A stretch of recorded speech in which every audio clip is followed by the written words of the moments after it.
Thank you guys for coming back to another episode of Cobra TV.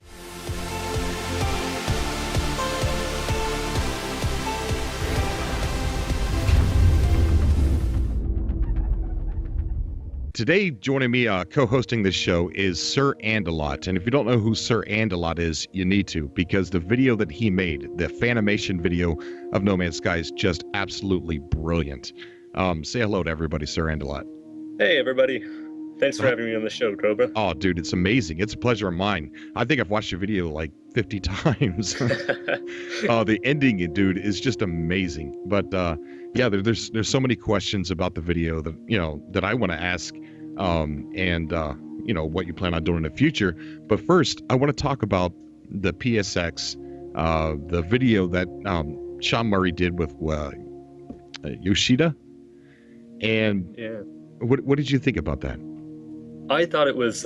I saw it. I watched a couple of videos, and I saw him doing it.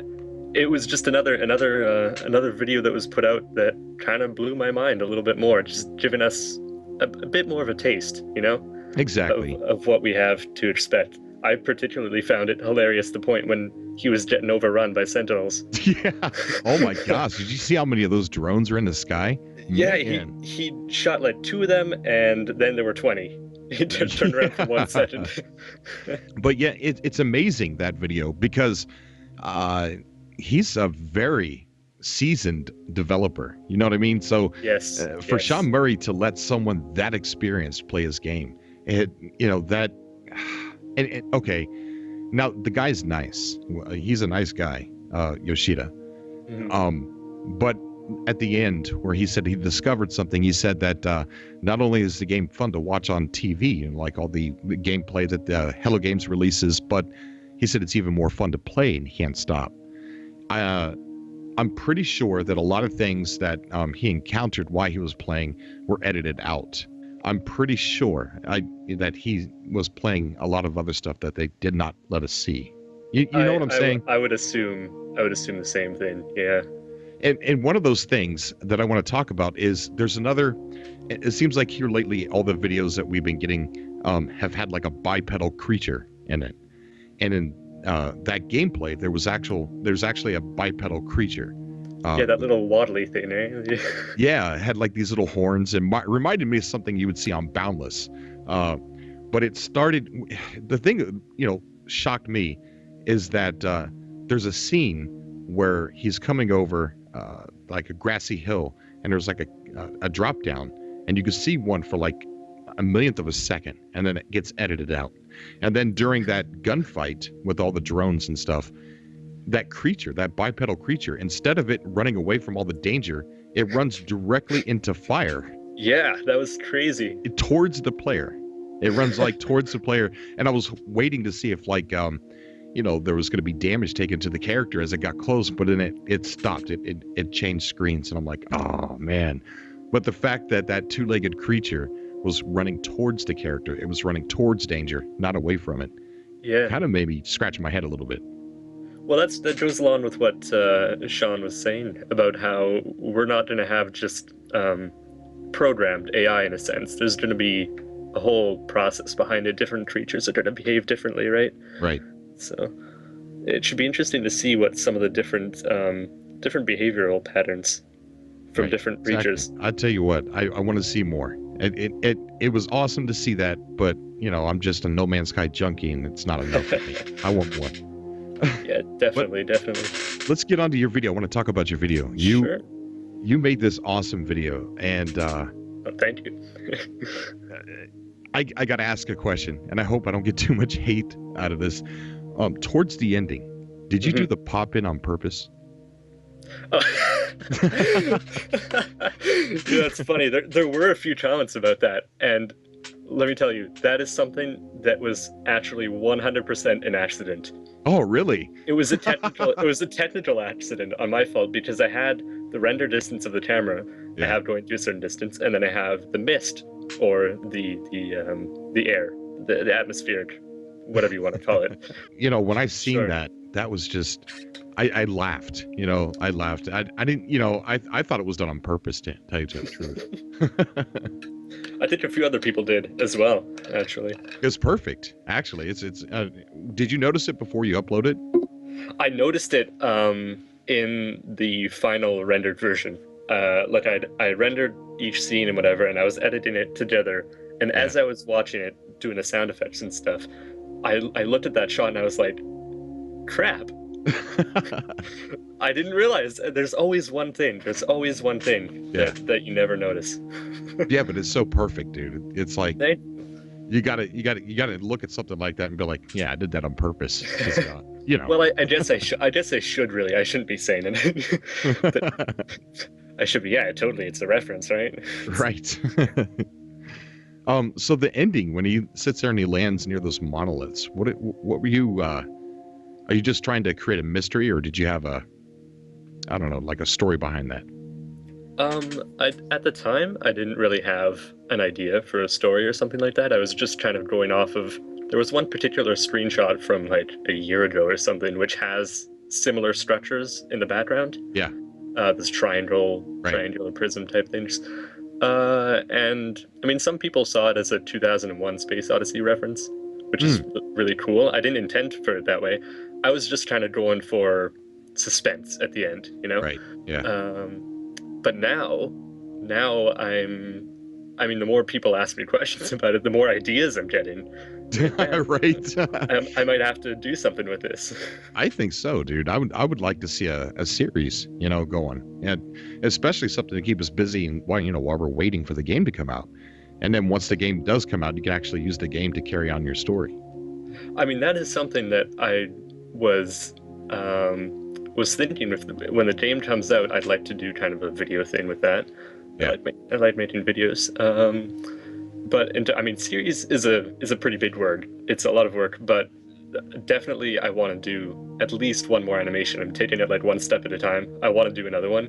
And I'm getting a lot of ideas already. That's for sure. That's good. Good to hear, man. I'm going to definitely keep a watch out. For anybody that wants to follow Sir Andalot, there's I'm going to put his Twitter account link below and his YouTube channel. So make sure to go over and subscribe and keep an eye out for some more awesome work. So how long have you been into No Man's Sky? Into No Man's Sky, I've been really into it for the past few months, maybe 4 or 5, 6 months or something like that. But it's strange because I realized I had heard about it about 1.5 years ago. And at the time, I was looking around at some comments and someone said, like, yeah, it's not going to be out for another 3 years. So at the time I was like, all right, I'm not going to devote a lot of energy to this. I'll come back to it later. And something made me look it up like half a year ago or something. And I found this footage, the E3 stuff. Yeah. And it blew my mind completely. And right, ever those since space then, I've been, battles, yeah. Yes, exactly. Ever since, and the planets and stuff, and ever since then, I've been following it. And what made me start to think about doing the animation was actually Laughtercraft's animation. Yeah, oh, another good channel. Yes, definitely. Definitely, yeah. I've been watching his stuff. I'm looking forward to him putting out another one. Oh, me too. And I saw his thing, and I was like, wow, I want to do this as well. So I was... yeah, it's amazing how much. I don't want to call it hype. It's not really hype like Destiny hype or Watchdog hype. It's different. You know, it's like this big community following a game that's not even out yet. The developers are very honest about what their game is, what it can do, what it's about, and I'm sure there's no trickery. You know what I mean? Like most developers do, and so what you see in the trailers or in some of the gameplay is what you get. And a lot of people, including myself, I'm happy with what I see. And so I'm happy with what I'm going to get. Now, a lot of people out there, they wish for this and they wish for that. They want this and they want that. They want building. They want, a lot of people want a bunch of stuff. And I don't think it's going to create a letdown for some people because they know that it's not in the game. So the hype behind this game, I think and feel that it's very healthy. I think you're right, and I think you're also right in saying that it's not the type of hype that we're used to with these huge games with so much anticipation. Yeah. A lot of it now I see is not so much hype, but inspiration. There's a lot of creativity happening. Oh yeah. There's a lot of people making stuff. There are a lot of people writing stories already. Yes. Which are awesome. I mean, like, if there's one thing that makes me kind of happy about these type of things, it's that when people get inspired to make things themselves. Yeah. I really love that. Yeah. On exploringms.com, we've got people that have written tons of stories. And sometimes I sit there when I get off work and I'll just sit there and I'll read, through some of them. I'm just amazed at what the talent that's out there. And this game, not even released yet, has already brought out some of that talent into the world. Yeah. And I think it's freaking awesome. I do have ideas for another animation. I have some stuff in my mind, have some sketches drawn out on loose leaf paper in my folder. But I do love hearing other people's ideas. So if anyone has any sort of ideas, either like technical aspects, what I could do better, like I know there's some things with the animation, example, popping, that I'd like to fix a little bit, but also just like concept ideas, story ideas, little snippets of, you have sometimes those images of just like a 1.5 second clip where like, boom, you warp into a huge space battle and there are lasers everywhere and stuff and that kind of thing. I love to hear that because it gives me more ideas. And if I'm able to make another animation, that's amazing. And if I'm able to include some of the community's ideas, that's even more amazing. Oh, definitely. And as far as, everybody comment down below if you got any ideas for Sir Andalot. And also, Sir Andalot, go over to exploringms.com and go into the section on the forum called Your Story. And I'm sure that anybody who wrote stories in there would love for you to use some of their content in one of your videos. For sure. They would be more than happy. But yeah, there's tons of content in there. I mean, stuff that I didn't even, there's people that I know personally that wrote stories in there. And I'm like, what? I didn't know you could write. But it's just pretty cool how the game sparks so much imagination from people. It is. It really is. It's like, it's almost as if, because I've been doing animation stuff for a while, but a lot of it has just been messing around, doing a test here, whatever.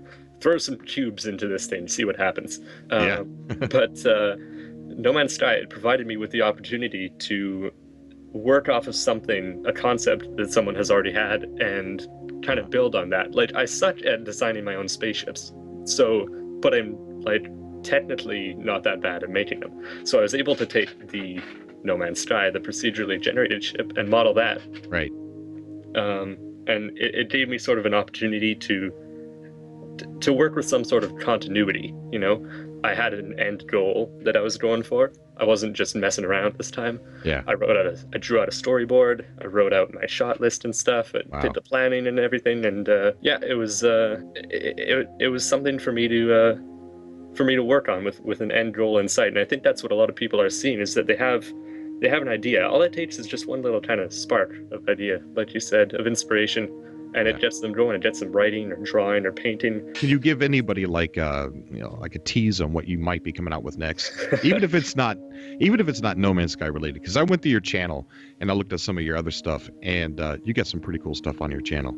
Oh, thanks. Some things you've experimented around with, and but what can people expect to see next, and maybe when? Well, in terms of just general stuff, I was experimenting recently with a little bit of procedural terrain generation. Yeah, I've seen that stuff, a little bit of programming, and I have another video of that I'm probably going to put up within the next week or two, or something. Aside from that, I'm not sure. These little side projects just happen, whatever. But in terms of the next No Man's Sky animation feature, I'm thinking the general style I'm going to go for is more epic trailer type of thing. Oh, I see. Yeah, make it intense. Really try and outdo myself on the last one. Yeah, a trailer. It'd be cool to include like all the things that you can do in No Man's Sky. Like a little bit of the mining, a little bit of the fighting. So that way, because a lot of people ask, even still, what do you do in No Man's Sky? Right. And one of the things I loved about the I've Seen Things trailer is it kind of touches on a lot of those things that you can do. So it might be even cool to like title it what can you do in No Man's Sky, and it's just like this cool trailer doing all these things. Yeah, that's an interesting idea. That's definitely something to consider. I hadn't thought of it that way. In terms of like the multiplayer aspect, a lot of people are saying like, oh, I want to be able to play with my friends, I want to be able to find whatever, and almost the first, whenever I tell someone new about like No Man's Sky, Yeah. almost the first thing is like, are there like coordinates? Can you like find people? And I'm like, well, not really, or like not that we know of at least, right? And they're kind of like, oh, that's weird. Like you'd think if it's a multiplayer game, they'd have some sort of system like that. But personally, I kind of enjoy the idea of being alone in the universe with just a very, very small possibility of running into someone else. I do too. And I've said in the past, like co-op would be really fun. But it's a lot more fun because Sean Murray did say you can meet with your friend, but it would be very hard. Mm-hmm. I think that difficulty level to be able to meet up with someone that is an adventure all in itself. Yeah. I think that is a lot cooler than having a simple beam over to your friend. I agree. I mean, it would be really cool to see maybe like like two YouTube channels do a joint playthrough where they try and find each other. Oh yes. There's one of my subscribers, his name's that Josh guy. Him and his wife Angie do plan on playing together on PC, I believe, and they're going to try and find each other. They're not husband and wife. I got yelled at for that. They're boyfriend and girlfriend. Oh yeah. Yeah. I think I got Josh in trouble that night. But yeah, they plan on having a YouTube channel where they meet each other. That's a really cool idea. That's neat. I mean the value of No Man's Sky playthroughs is going to be something really interesting to observe when it comes out, because no one's game is going to be the same. Exactly. It's not like Minecraft where you can like type in the same seed or play online with your friends or whatever. It's something where you're literally scattered across an entire galaxy. Yeah, exactly. And I think it's more valuable on an entertainment level to have an adventure just to get with your friend, even if there's no real interaction. Just you could sit there and be like, yay, we did it. It's adorable. People that's the thing about this game, right? You can make up your own quests, make up your own goals and stuff. I mean, the ultimate kind of unstated goal is the center of the galaxy thing, right? But yeah, it's all about, like, some people are going to stay on a planet the whole time. Like Sean Murray said, they're going to be like, wow, this is a beautiful planet, I want to live here. Yeah, exactly. Like he's always said in the past, it's not core to the game for this, it's not core to the game for that. The core of the game is to get, not call it a goal, but the core of the game is to get to the center of the first galaxy that we start in. Mm-hmm. So anything else is not core to the game, but you can do it.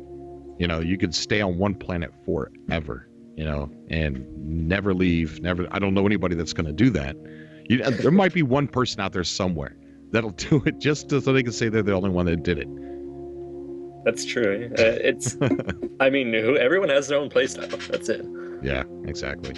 You know what I'm looking forward to most about the game is literally just coming up to something, either it's an animal or a landscape or a planet or whatever, and being so surprised or shocked or something that I just did not expect it at all. Exactly. Yeah. There's two moments that I can't wait for in No Man's. 3, meeting up with one of my friends, number 1. Number 2, finding a planet that's like scary, where the environment is scary, it's dark, the animals, aliens that are on that planet, they're vicious, it turns the game into like a horror game while you're on that planet. And the third is finding a planet so awesome that I don't want to leave, that I have a hard time leaving. Yeah, I'm totally there, totally right there with you. I'm just imagining all the possibilities now. Yeah. And I know I'm not imagining them all, because I can't possibly, and I'm looking forward to finding it. So. Right. And you got to think, Hello Games is only showing you what they want us to see, because they don't want the game ruined for us when we finally get it. So we're seeing just bare bones of what the game is. Like the cute little creatures. We've already seen that creatures can be as big as dinosaurs or sandworms and stuff like that. So they're holding everything back so that way we're still shocked. Yes. I mean, they showed us that one clip of the sandworm, and that was like the only clip with any animal sort of like that. So you got to wonder what else is there. Yeah, right? Exactly. There's got to be crazy stuff. Yeah, definitely. So you've also worked on games too, right? A little bit. I've experimented a bit. I'm going to school in computer science right now, so it's kind of my thing. That's pretty cool. Pretty cool. Okay, Sir Endelot, thank you so much for being on the show, dude. I appreciate it, man. Your work is just amazing, and I can't wait to see more of it. Thank you so much for having me. It was a real pleasure to be on here. Definitely, definitely. And anybody that is interested in Sir Endelot, please check the description below. All of his links, his Twitter account, and his YouTube channel. Go over, check him out. I guarantee you. You watch the No Man's Sky. What is it called exactly? The animation? Yeah. It's called Artifact. Artifact. Watch the video Artifact. You will not be sorry. It's pretty good. Really good. All right, guys. Thank you for watching another episode of Cobra TV. And Sir Endelot, you have a good day, buddy. You too, man. All right. Bye, dude. Bye.